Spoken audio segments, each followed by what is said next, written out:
Assalamualaikum warahmatullahi wabarakatuh. Bertemu lagi dengan saya Bu Sela Aprilia Mutiara Lingga pada pembelajaran seni budaya kelas 9. Nah, anak-anak, pada pertemuan hari ini kita akan belajar seni tari bab ke-6. Pada bab ke-6 ini kita akan belajar unsur pendukung dari seni tari kreasi. Pada pertemuan sebelumnya kita sudah bahas tentang seni tari kreasi baru. Nah, pada pertemuan hari ini kita belajar unsur pendukung dari seni tari kreasi tersebut. Langsung saja ya, kita masuk ke materinya. Unsur pendukung tari. Tari sebagai bentuk seni itu merupakan salah satu sajian pertunjukan yang mengarah pada estetika manusia atau keindahan pada manusia itu tersebut. Nah, keindahan dalam tari itu hadir demi suatu kepuasan, kebahagiaan, dan harapan batin manusia, baik sebagai pencipta, penari, maupun penikmatnya. Nah, kehadiran tari di depan penikmat atau penonton bukan hanya menampilkan serangkaian gerak yang bertata baik, rapi, indah itu semata, melainkan juga perlu dilengkapi dengan berbagai unsur pendukung dalam penampilannya. Nah, dengan demikian tari akan mempunyai daya tarik atau pesona bagi penonton yang menikmatinya. Jadi tari itu tidak hanya cuma nari gerak aja, yang penting nari, tidak hanya gitu, harus ada unsur dari pendukungnya. Nah, apa aja unsurnya ya? Langsung aja kita next. Yang pertama itu ada iringan musik. Musik dan tari itu merupakan pasangan yang tidak dapat dipisahkan satu dengan yang lainnya. Keberadaan musik di dalam tari itu memiliki 3 aspek dasar yang berkaitan dengan tubuh dan kepribadian manusia, yaitu ada melodi, ada ritme, dan dramatik. Nah, ketiga aspek tersebut dapat dijelaskan sebagai berikut. Yang pertama itu kan melodi ya. Nah, sumber melodi itu dapat kita ketahui dari rangkaian nada dari musiknya. Kemudian yang kedua ritme. Nah, ritme itu adalah degupan dari musik atau hentakan dari musik itu sendiri yang sering ditandai dengan aksen dan tekanan yang berulang-ulang secara teratur. Jadi ritme itu aksen atau tekanan. Biasanya pada gerakan tari itu dibuat menjadi dinamika dari gerak tarinya tersebut. Kemudian yang ketiga, dramatik.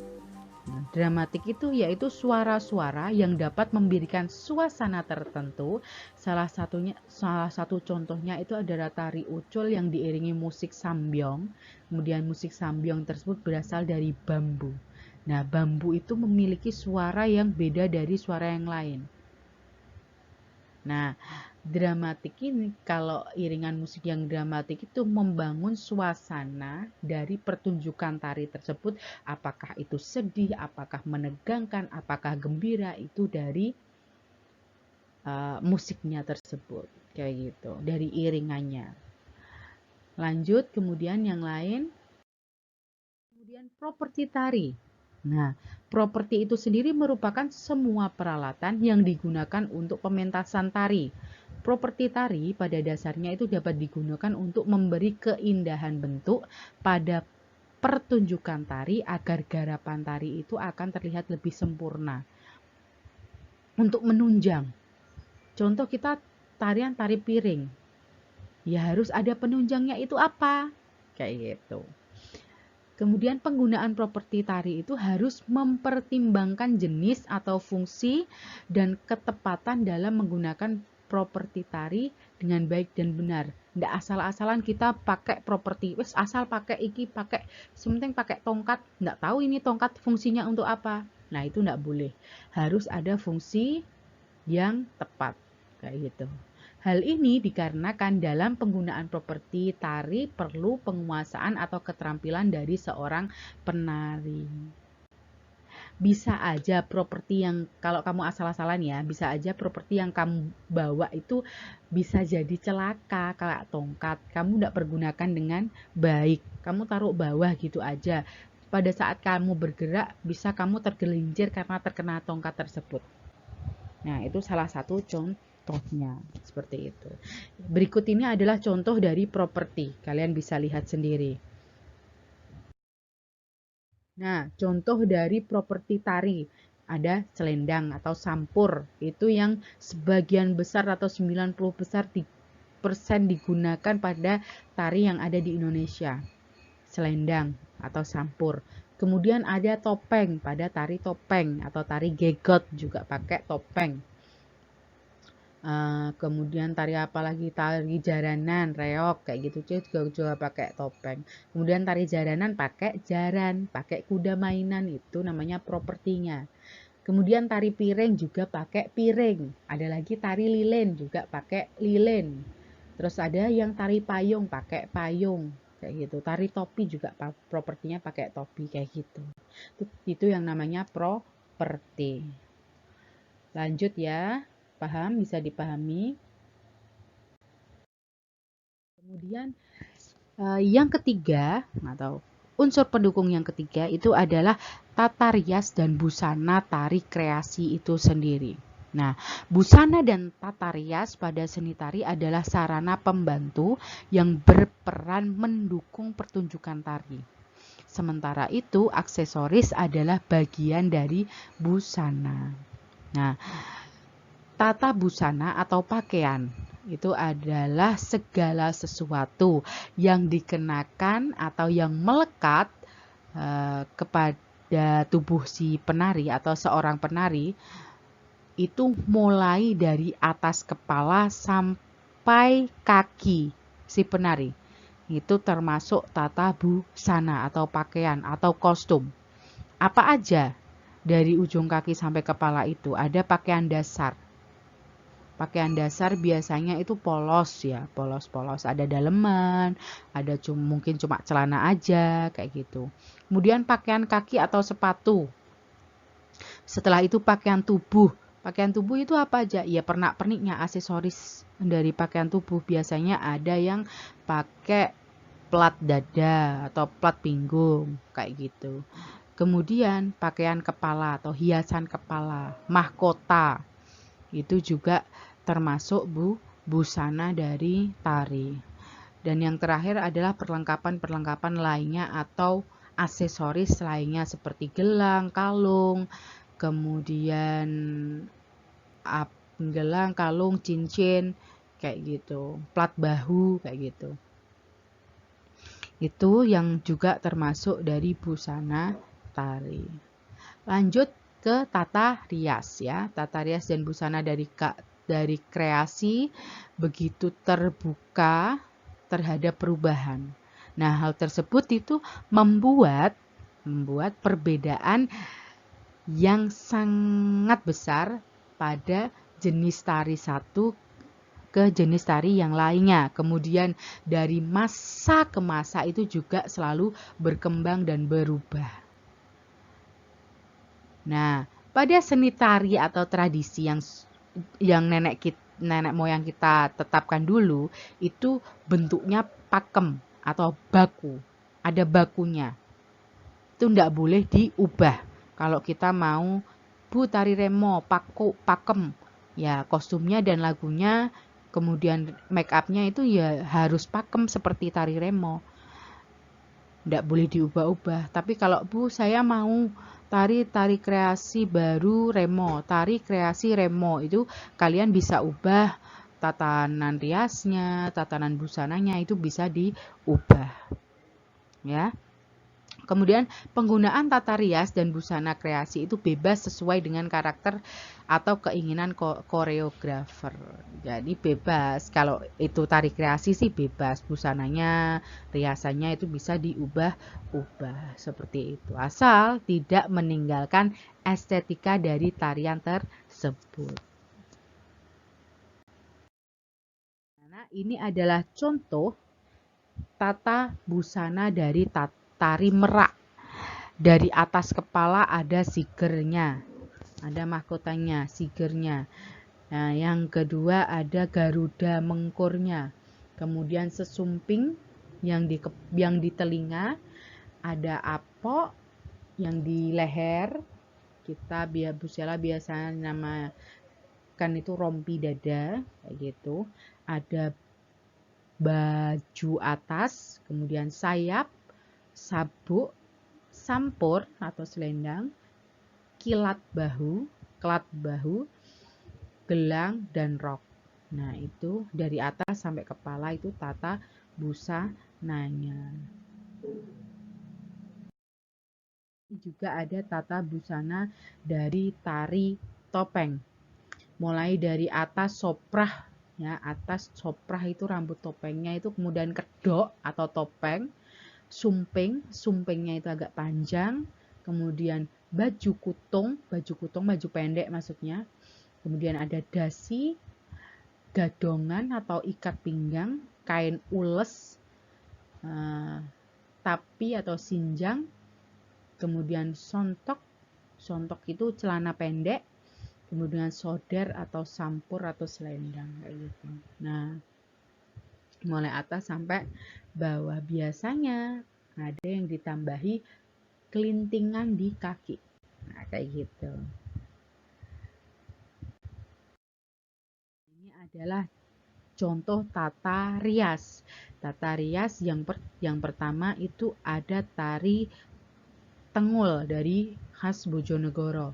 Nah, tari Tengul itu tata riasnya atau tata make upnya itu sesuai atau mirip dengan wayang Tengul yang ada. Jadi ada paesnya, paes Tengulnya. Kemudian ada kayak pakai topeng, dasaran putih, blush on yang tebel kayak gitu. Nah, beda ya. Terus kemudian yang kedua itu ada tari Ramasinta. Nah, pada make up tari Ramasinta ini make upnya itu terlihat lebih tegas. Sama juga pakai paes dan godek untuk mempertegas wajah sang penari seperti itu. Kalian bisa lihat ya. Next. Ini ada tari olek dari Bali. Yang pertama, tari olek dari Bali itu juga ada merupakan tari yang make upnya karakter. Nah, pakai paes juga, ada godek sama paes di dahi. Nah, kemudian blush on, eyeshadow-nya dengan warna yang mencolok. Jadi nanti permainan matanya itu terlihat lebih tajam karena biasanya tari Bali itu keunikan ada pada matanya gitu. Kemudian yang berikutnya ini adalah tari kreasi sederhana. Jadi make upnya juga make up cantik yang sederhana, nggak ada karakternya, cuma make up cantik biasa kayak gitu. Nah, yang tari kreasi ini yang make up Busela. Langsung aja ya, next berikutnya. Kemudian berikutnya, unsur pendukung berikutnya adalah tempat pentas. Nah, suatu seni pertunjukan itu selalu memerlukan tempat atau ruang guna menyelenggarakan pertunjukan itu sendiri. Nah, di Indonesia kita dapat mengenal bentuk-bentuk tempat pertunjukan pentas seperti lapangan terbuka atau area terbuka, atau di pendopo, atau bentuk panggung prosenium yang biasanya, atau di sekolah, kalau pensi sekolah, panggung sekolah, kayak aula sekolah kayak gitu. Ya, itu namanya tempat pentas. Nah, untuk apa kita pakai tempat pentas, Dusela? Nah, karena ini adalah salah satu pendukung dari seni tari. Kalau kita tidak ada pertunjukan, tidak ada ruang pentas atau tempat pentas, ya tari kalian itu tidak dikatakan sukses karena tidak pernah ditunjukkan ke siapapun. Jadi salah satu unsur penunjang dari tari itu adalah tempat pentas yang wajib hukumnya ada. Kayak gitu. Next ya.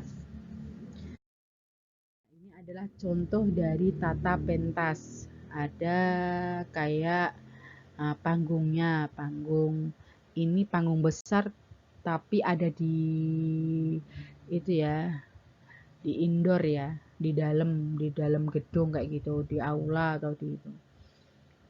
Kemudian yang kedua ini lebih besar lagi panggungnya, lebih megah lagi. Ini seperti di outdoor juga bisa seperti ini.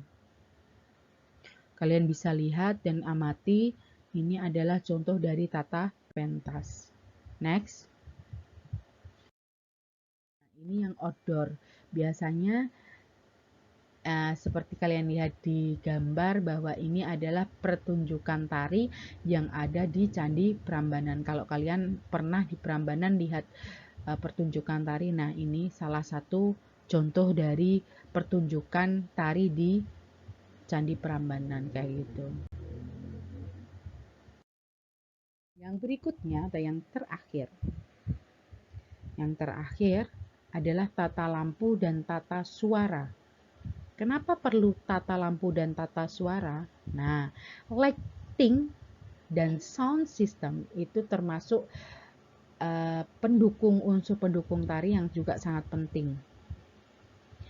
Untuk apa? Untuk membuat unsur atau pendukung tari untuk lebih mendukung dari pertunjukan tari itu sendiri, apalagi khususnya untuk tari-tari yang dramatik atau bertema kayak gitu.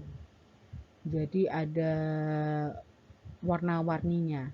Sarana dan prasarana yang ideal bagi sebuah pertunjukan itu harus ada tata lampu dan tata suara. Kalau suara itu soundnya, ya soundnya terdengar bagus kayak gitu. Contohnya ada sebagai berikut. Nah, ini pada pertunjukan tari ini, tari kolosal seperti ini, lampu itu sangat menunjang, membuat efek dari tari itu lebih dramatik atau lebih bagus lagi, terlihat nyata kayak gitu.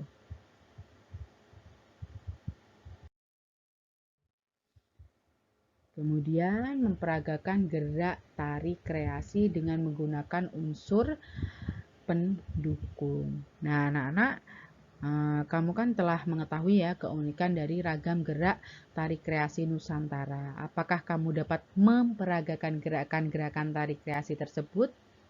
Nah, insya Allah kamu pasti semua bisa. Nah, Bu Sela harap kalian bisa membuat 5 gerakan saja yang berdurasi 30 menit. Kalian bisa buat tari itu di rumah. Kemudian memadukan dengan unsur pendukung pada tarian yang kalian buat ya. Ada iringan, ada properti, kemudian kostum atau tata rias, atau tata pentas, kalian buat semenarik mungkin yang seadanya di rumah aja, tidak perlu macam-macam gitu. Coba kalian praktekkan, kalian buat, kemudian kirim ke classroom seni budaya. Nah, sekian anak-anak dari Bu Sela. Nah, sekian anak-anak dari Bu Sela. Jangan lupa subscribe, share, and comment channel Bu Sela Aprilia TV. Dan semoga video ini bermanfaat untuk kalian semua. Bu Sela akhiri. Wassalamualaikum warahmatullahi wabarakatuh. Semoga kalian sehat selalu.